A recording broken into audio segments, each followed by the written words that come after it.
Nah, ini ada 8 pedoman dan prinsip untuk memahami sunnah Nabi dengan benar. Saya percepat. Yang pertama, memahami sunnah berdasarkan Al-Quran. Karena Al-Quran ini merupakan wahyu ya. Dan Al-Quran dan sunnah adalah menjelaskan. Al-Quran sebagai ini ya, global, kemudian sunnah rinciannya. Jadi contohnya di sini Al-Quran mengharamkan bangkai. Hurimat alaikumul maitatu. Bangkai diharamkan. Tapi dalam hal ini direvisi, tidak semua bangkai. Bangkai kalau itu dari ikan, bangkainya ikan maka halal. Nah, jadi seperti itulah ya, kita memahami sunnah berdasarkan petunjuk Al-Quran, tidak jauh-jauh. Misalnya ya kaitannya dengan makmum pada saat sholat jahar dengan imam, apakah perlu baca Al-Fatihah atau tidak, itu kan diskusi klasik ya. Ya silakan, kalau kita masukkan pada pedoman ini monggo ya. Kalau ada hadis yang berbunyi la sholata liman la yaqra bi Fatihatil Kitab, tidak sah sholat seseorang bagi yang tidak membaca Al-Fatihah, silahkan. Tetapi ada ayatnya wa idza quri'al Qur'anu fastami'u lahu. Kalau dibacakan Al-Qur'an maka dengarkanlah, diam dan dengarkanlah. Wa ansitu la'allakum turhamun. Dan itu khitab di dalam sholat. Sehingga Gus Bahak pernah mengatakan khitabul ma'mum al-istima'.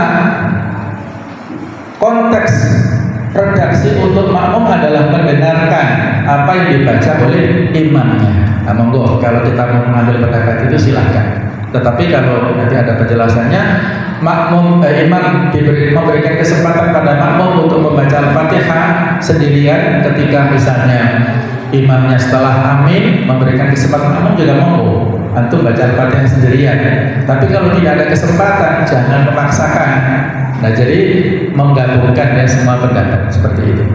Yang kedua, ini juga penting ya, menghimpun hadis-hadis yang berkaitan dengan satu topik. Nah, jadi ini penting ya. Saya sebutkan di sini tentang masalah isbal. Ini contoh dari Subhanallah isbal ini. Ini harus dihimpun hadisnya. Ya, ini agak panjang ya pembicaranya, tetapi intinya isbal ini harus ada ilatnya. Isbal itu menjulurkan pakaian melebihi mata kaki, itu yang lebih tepat ada ilatnya, yaitu ilat khuyala, sombong. Karena latar belakangnya itu Nabi SAW mendapatkan para penguasa Persia, Kisra di sana itu sering menjulurkan bajunya melebihi mata kaki dengan maksud menyombongkan posisi mereka. Ini loh, saya pejabat-pejabat yang ada di Persia begini-begitu, sehingga Nabi memberikan rambu-rambu kepada sahabat supaya jangan meniru mereka. Nah, kemudian ada pembatasan hadis mancara izarahu la yuridu bidzalika ilal makhilah fa innallaha la yanzuru ilayhi yaumil qiyamah. Hadis sahih Muslim. Ini sebagai pembatasnya. Barang siapa yang menyeret sarungnya yang tidak melakukan itu kecuali bermaksud kesombongan, maka sesungguhnya Allah tidak melihatnya pada hari kiamat. Hadis Muslim ini sebagai pengikatnya. Abu Bakar itu kalau pakai izar ya, jadi orang Arab itu pakaiannya dua, pakaian atas dan bawah. Kalau bawah disebut izar, bahasa kita sarung. Kalau atas itu rida, bahasanya adalah selendang ya. Baju atasnya itu adalah selendang. Abu Bakar itu kalau pakai sarung sering melontrong melebihi mata kaki. Kata Abu Bakar, nanya Rasulullah, apakah saya termasuk di antara itu? Wahai Rasulullah, enggak. Kamu enggak termasuk di antara itu, wahai Abu Bakar. Karena Abu Bakar tidak punya maksud kesombongan. Jadi ilahnya adalah sombong ya. Kalau tidak sombong boleh.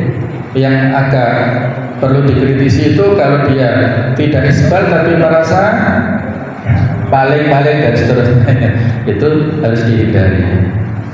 Baik, kemudian ada lagi untuk ini ya, saya ini agak diskusi terkait dengan masalah fenomena akhir ini ya.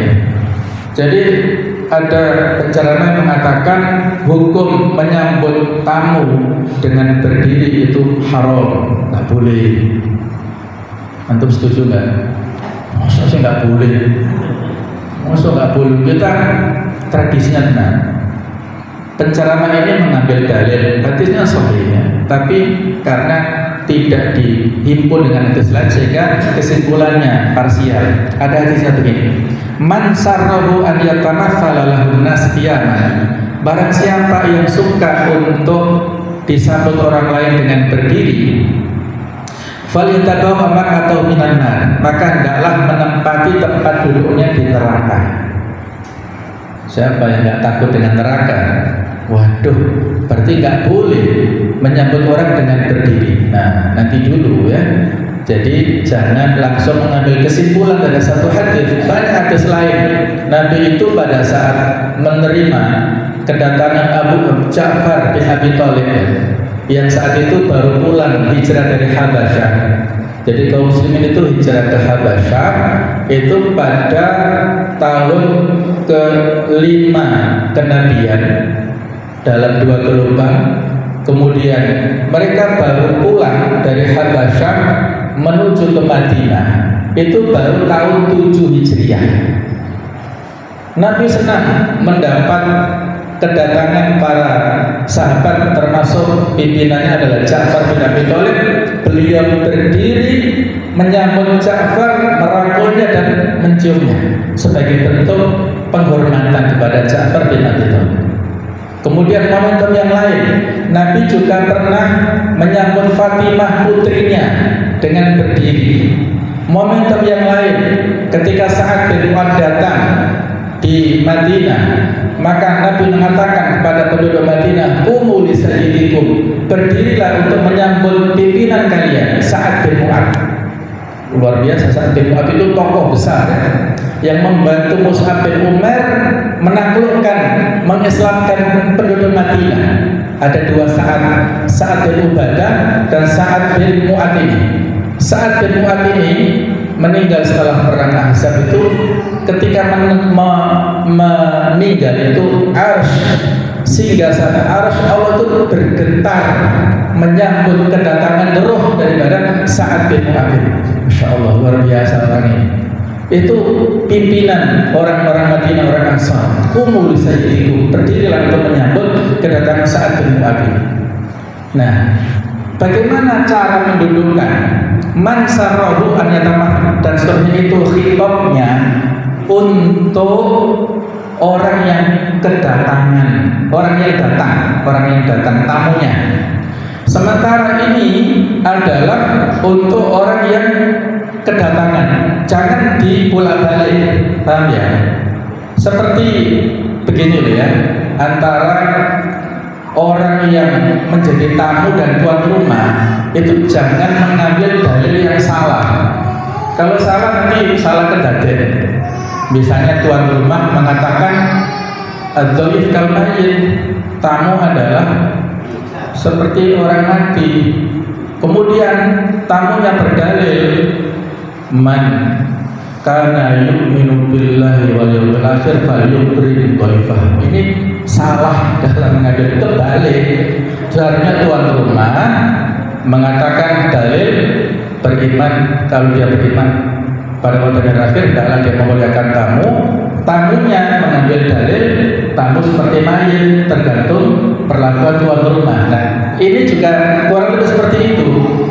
Orang yang menempati tempat duduknya di neraka itu adalah pada saat dia punya keinginan dihormati ketika datang, dan dia tersinggung kalau hadirin yang didatangi nggak berdiri. Itulah tanda kesombongan orang itu, sehingga dia masuk neraka. Tapi kalau dia datang tidak mengharapkan disambut dengan macam-macam, kalaupun mereka mengabaikan dan tidak berdiri, dia nggak masalah, nggak ada perubahan dalam hal perasaannya, nggak masalah. Ketika mereka berdiri itu urusan mereka, silakan. Ini paham ya? Mohon bisa dipahami. Jadi jangan salah dalam mengambil kesimpulan hukum, karena akan bisa membuat hal yang fatal. Baik, saya Lanjutkan, menggabungkan atau memprioritaskan hadis yang berbeda.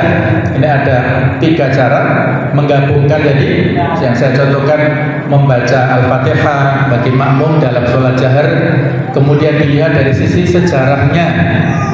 Dari sisi sejarahnya, at-ta'arif, kemudian tarjih atau menguatkan antara satu dengan yang lain. Silahkan mencari hadis yang lebih kuat.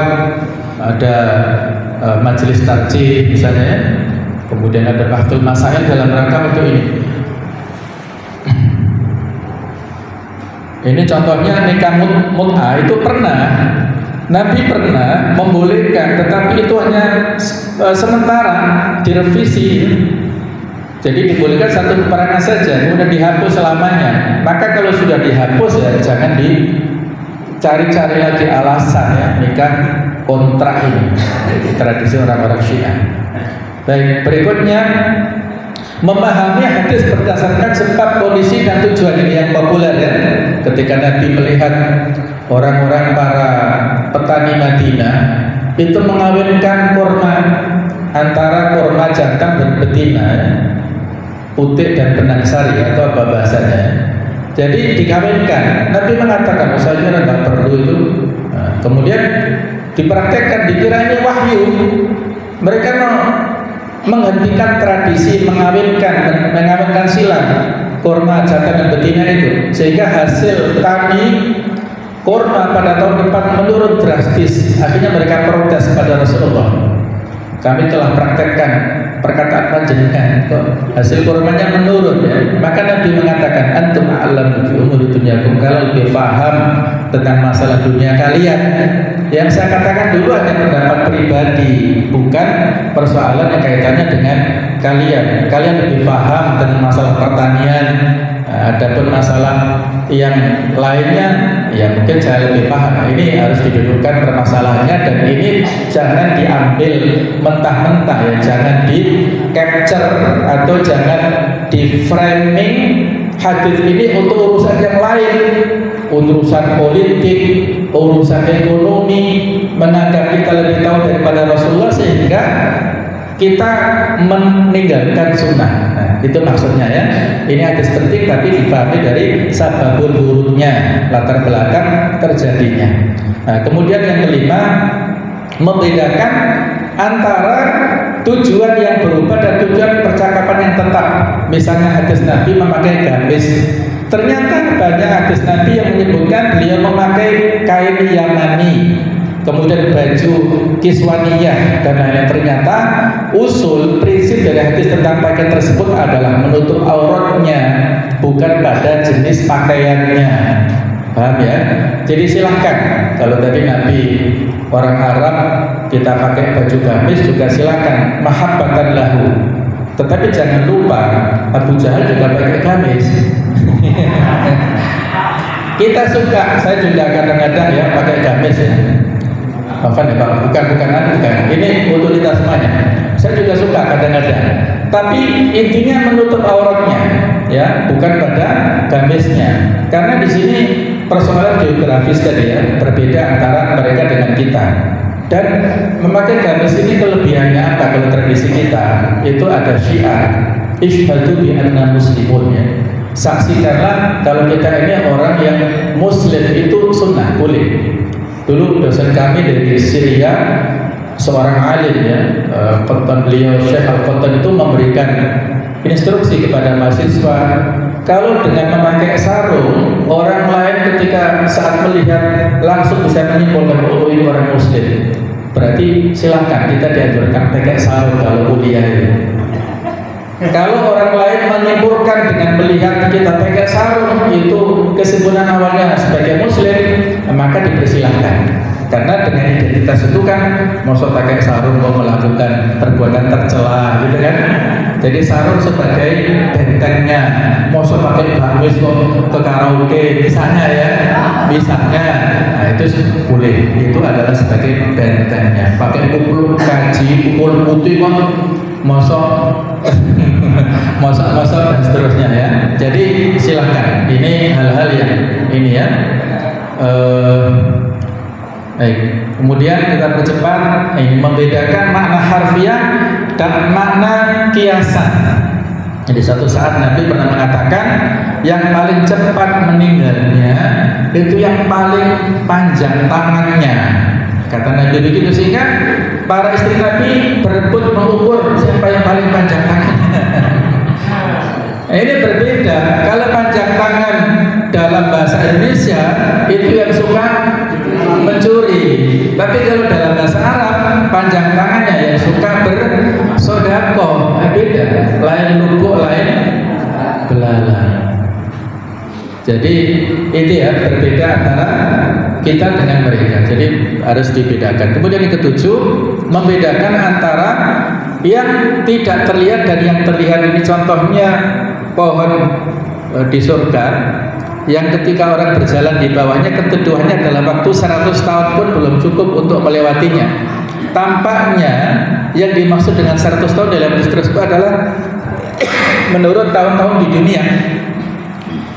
Jadi kalau satu hari di akhirat itu sama dengan 1000 tahun di dunia. Sehingga kalau 100 tahun ya, di sini tentunya ada perbedaan ya. Ada yang tahu perbandingannya, kita serahkan maksudnya. Yang penting adalah kita imani apa adanya. Allahu a'lam. Kemudian yang ke-8, yang terakhir ini agak panjang sedikit ya. Memverifikasi makna kata-kata dalam hadis. La'anallahu musawwirin. Allah melaknat para pelukis. Yang dilalahnya konteksnya adalah jika diagungkan, dipuja lukisan 3 dimensi seperti patung, karena ternyata gambar yang telah dipotong dan dijadikan bantal oleh Aisyah juga tidak dilarang oleh Rasulullah. Nah, jadi saya kutipkan pendapat Qurtubi yang agak panjang ya tentang masalah ini, ada 8 poin tetapi saya kutip sebagian saja. Lukisan yang berat dosanya adalah gambar sesuatu yang disembah selain Allah. Ini menjadikan pelukisnya, pemahatnya menjadi faktor, menjadi kafir jadi apabila dia mengetahui tujuannya. Nah, kemudian untuk fotografi ya, pada dasarnya boleh selama foto itu tidak diharamkan kecuali bila mengkultuskan. Kesembilan, patung-patung lukisan yang diharamkan atau dimakruhkan apabila diubah bentuknya atau dihinakan. Nah, ini ada 9 poin, ini bisa dirujuk sendiri. Kemudian ini tambahannya, silakan dipoto, ini cukup penting mungkin kalau ada kesempatan lain. Ini agak mirip dengan yang saya sampaikan, ada 7 cara untuk memahami hadis Nabawi dengan mudah. Saya menjelaskan satu saja, nomor 5 ya, kaitannya dengan fikih muamalat, yaitu pendekatan ilat dalam hadis. Sudah? Ya, ada 7 poin, saya menjelaskan nomor 5 satu saja poin ini ya, karena ini penting. Jadi ini kaitannya dengan jual beli emas yang sekarang sedang ngetren ya, karena harga emas ini melambung tinggi ya, kenaikannya luar biasa. Jadi ada 6 komoditi ribawi yang disebutkan dalam hadis ini, yang para ulama berbeda dalam menyimpulkan ilat hukumnya. Terutama di sini emas dan perak. Ada sebagian kelompok yang memposisikan emas dan perak ini sebagai alat tukar, sehingga tidak boleh dibeli dengan uang kecuali dengan cash, tidak boleh transfer, tidak boleh online maksudnya ya, tidak boleh kredit. Itu bagi kelompok yang memposisikan emas dan perak ini sebagai alat tukar. Nah, sedangkan yang berlaku saat ini atau ilat hukum yang berlaku untuk saat ini, bahwasanya posisi emas dan perak itu berbeda dengan pada zaman dahulu. Kalau sekarang bukan alat tukar tetapi dagangan sil'ah, sehingga boleh dilakukan secara online, boleh dengan kredit, dan ini fatwa disampaikan oleh Dewan Syariah Nasional. Dalilnya ini, penguatnya kaidah fikih, al hukmu yaduru ma'a illatihi, hukum itu berlaku mengikuti sebabnya, wujudan wa adaman, apakah ada atau tidaknya, sehingga boleh yang terpilih seperti itu. Emas perak ini adalah seperti dagangan, boleh kita beli dengan online, boleh juga dengan kredit. Nah, jadi itu pendapat yang sekali lagi ada perbedaan, tetap kita menghormati perbedaan. Allahu a'lam bishawab. Barakallahu fikum jami'an. Wassalamualaikum warahmatullahi wabarakatuh.